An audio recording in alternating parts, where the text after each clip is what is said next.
Hi everyone, so in this video I'm going to be infilling my nails using CND's Plexigel. So in front of you I have got my bonder, my shaper and my builder. So you would always need to start with your bonder, which I will show you in a moment. And then you can actually choose between whether you would need to use the shaper or the builder.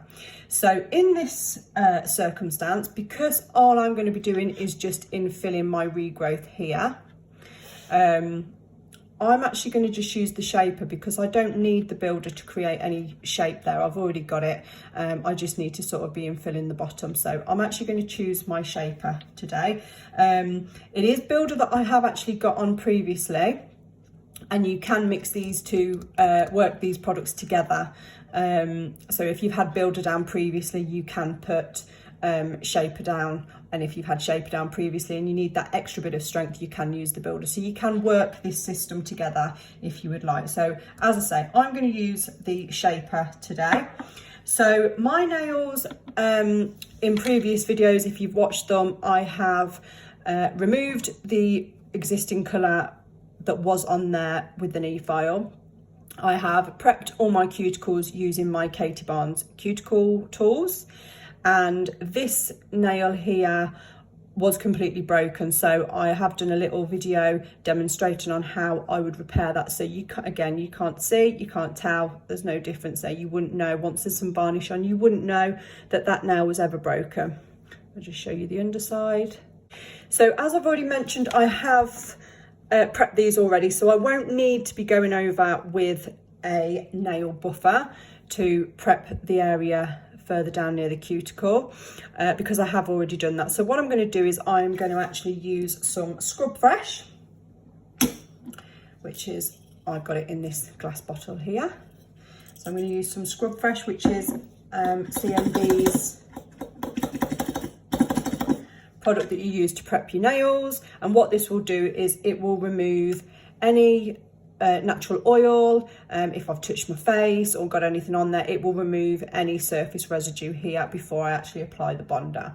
So if you wanted to, so obviously I pop this on this pad here, but if you wanted to, if you didn't want to sort of do it and worry about sort of getting any on or near the skin like that, what you could actually do is, if I show you, you could get some on the end here. You could fold your cotton pad in half, and then what it does is it allows you to work up to the cuticle then without actually getting any product on the skin, which can cause irritation. So that is obviously an option. I really like to give my nails a good old squeak. We always used to call this squeaking the nails. So it removes, as I say, any oils that are on, or any debris or anything that are left on the skin. So this nail here I won't need to do because I have already done in a previous video, so that's already got some on. So I am just going to be infilling the 4 other nails. So you can see where I've gone over it, it's dehydrated that nail. So if you watch, you'll see there it changes the colour of the nail. Okay, so that dehydrates the nail and they are ready then to be primed with your bonder. And the purpose of a bonder is to place it onto the nail, and then by curing it for 10 seconds it will leave like a sticky sort of residue, and then when you come to apply your shaper it's then got something to adhere to. Okay, so I'm going to just do a quick demo of this. So before you open these, obviously these don't need shaking like your colours would, but what you can do is you can actually roll these in the palm of your hand. Okay,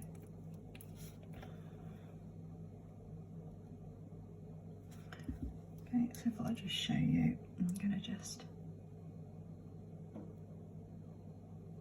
and because I have already got some Plexigel halfway up my nail, I don't need to go all the way to the end. I only need to be prepping that area that is my natural nail. I do like to overlap slightly just to make sure that I've completely got any areas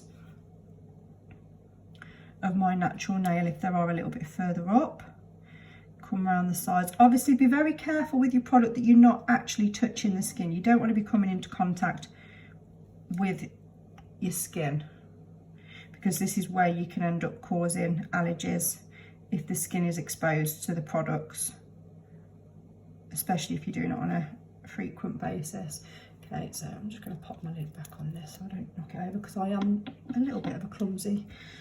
Right, and I'm going to pop my hand into the lamp and I'm going to cure it on button 1, which is a flash cure. And as I've mentioned in previous videos, the reason that we flash cure this is so that we don't cause an exothermic reaction, so a heat spike within the nails, okay? So that's cured for 10 seconds. So now what I would do is I would come in with my shaper. And I'm just going to say, I don't really need to build these up too much. Obviously this one probably needs a little bit of work because I had to take this quite far up the nail. So we sort of probably need to rebalance this one slightly. But all the other ones generally are just a quick infill. So in terms of time, it shouldn't take too long. And again, if you can see here, the consistency of this, it's quite a thick consistency, which is good. Just show you on my thumb. So we float this product. We don't need to press down hard. We're just floating the product in or on top of the nail and then bringing it up. So I'm just going to turn my finger to the side so I can see how I'm working here.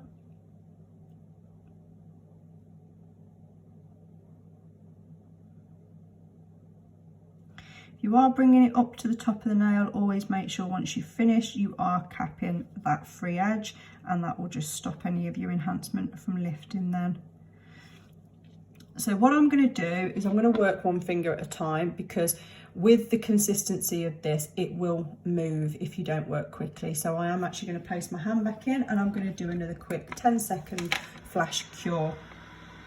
And also what that will do is it will prevent, with me working with a slightly thicker product now, by curing it for 10 seconds, what it will do is, instead of me putting it straight on for 1 minute, it will cure it for 10 seconds. So I'm not getting too much of a build-up. I'm not going to get that heat in my finger, because you often find with your builder gels that you can get the heat spike on them if you cure them for too long. So I'm just going to do these now so you can watch me work.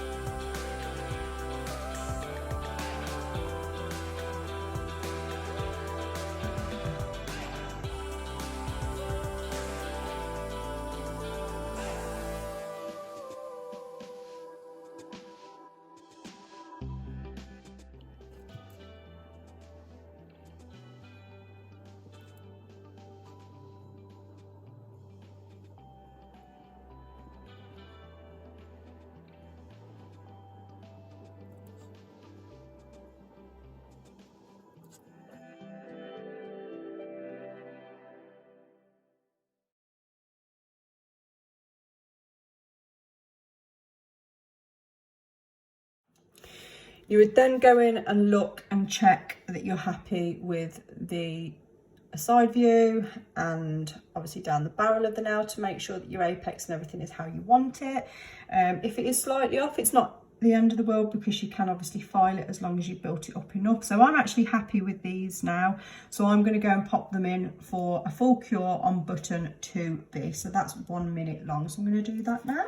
If you find that when you're doing your second cure, so your 2B button for the full minute, if you find that as you're doing it, the client feels any heat coming on their fingers, then what you would do is you would advise, if their hand's in the lab, what you would advise them to do is to just take it out slightly, back in, out, back in, and that has the same effect as the flash cure. It just stops it from forming a really intense heat on the nails, and usually this tends to happen if you've built it up too thickly and gone straight in with a full cure, or if the client's nails are slightly weak underneath, or there's any damage. There's lots of different factors, so obviously just be aware of that, and just let the client be aware of that as well, so that they don't think, oh God, that's really hot. So these have now come out of the lamp, and I'm actually quite happy with these. So what I will do is I'll go straight into shaping them. If you were happy and you didn't think that they needed any shaping to them, what you could do is you could just go straight in now. Well, you see you've got like a shiny coat on these. You could actually go straight in with your shellac colour if you wanted to, because this will act as like the base coat. So when you put in the colour on, it will stick to this.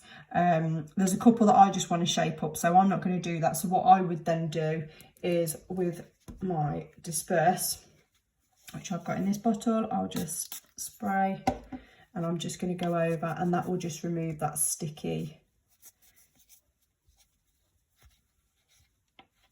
layer off the top of the nail. So I'm just going to talk to you briefly about the apex then. So obviously we all know that the apex is what gives the actual nail the strength.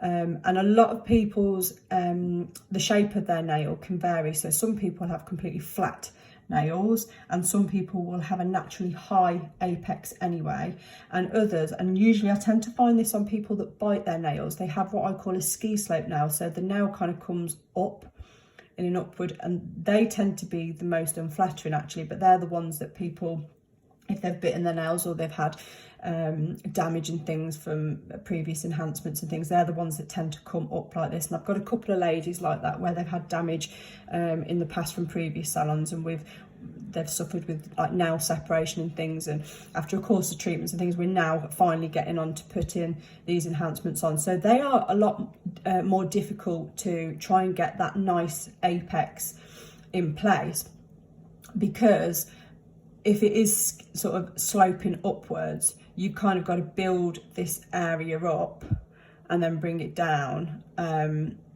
So it can take time. So you really got to look at a client's nails, their natural nail shape. And equally, if a client's got quite a high apex, what you tend to find is they'll do that and then they hook over. So as they get longer, they sort of start to sort of curve round here. So again, if they're too long and they're sort of curving down here, then you're putting a lot of pressure on the stress area of the nail, and they're more inclined to break. So if there's somebody that has an enhancement, you really need to be looking at that. And I do have a lady that's got a really high apex, and she has acrylic nails and she likes them quite long. So probably every other fill, we need to look at rebalancing where her apex is, because they kind of come really, really high and then they hook over here. So I need to start looking at taking some of the bulk from the underside, and then taking some from the top here and moving that apex back to give it a little bit more sort of strength and structure sort of in this part of the nail here. So yeah, so what I'm going to do now, I'm just going to file these up off camera and get them ready so that you can see the finished result. So I've finished filing these and getting these to the desired shape that I would like them. Now, if you wanted to, you don't have to go in with a shellac colour. If you like the way that they looked and you wanted to keep them natural, you can, as I've mentioned before, go straight in with your Plexigel top coat protector. And what that will do is it will just give it a really nice high shine, and it will keep them nice and strong. But I'm not actually going to do that because I'm going to do a design on mine. So I would then go in with a colour. Now what I would do before that, again, is go over with my disperse and just make sure that I've removed all traces of any of the dust from where I've been brushing, filing my nails, sorry, not brushing my nails, filing my nails. So again, although there's not going to be any natural oils there from your nail, there will be dust particles, and also if you, I don't know, touched your face or whatever, which you don't realise how often you actually do that, there will be a layer of oil on that nail. So when you come to put your varnish on, obviously that's going to lead to a breakdown of the product itself. So I am going to do a separate video for the design that I'm going to do on these nails using my shellac.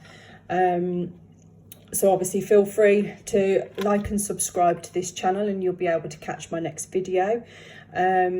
If there are any ideas that you would like me to have a go at doing on nail pops or anything like that, or is anything you'd like to see, any demos, if you could let me know, drop me a comment, and and I can look at doing them. Please follow my social media pages as well, nails by Charlotte_Ed, to view any of my work. And if you've got any questions, please ask. All right, bye.